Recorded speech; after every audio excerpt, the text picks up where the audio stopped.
Здравейте хора, добре дошли в моят канал Бъдещето за миналото. Това видео е 10 факта за България. Факт номер 1. България е създадена през 681.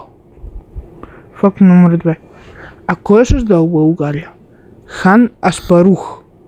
Това го знаят много българи по принцип, но топ 10 важни факта са това за България. Факт номер 3. Може би се чудите защо на герба ни е изображен лъв. Може би защото може и змия, може и много неща.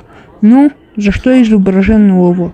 Защото Левски е направил лъвски скок и от тогава герба е с лъв.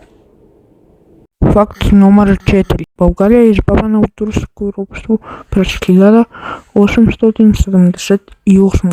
Факт номер 5. Българската азбука е създадена от светите братия Кирил и Методий. И сега ще ви дам една загадка. Да видим колко от вас могат да отговорят. Коя азбука е първо създадена? Оставям ви на вас. Пишете долу в коментарите. Факт номер 6. Защо никой не знае как е умрял Ботев? Защо никой не знае кой е убил Ботев? И защо не знаем много неща за Ботев? Защото се предполага, че Христо Ботев е умрял от негов човек. Но има... Мисля, че го е предал негов човек или турчин. Защото някои казват, че изстрелът идва отдалеч, пък други казват, че са спорили и един от хората го е застрелял. Но това ще си остане мистерия. Факт номер 7.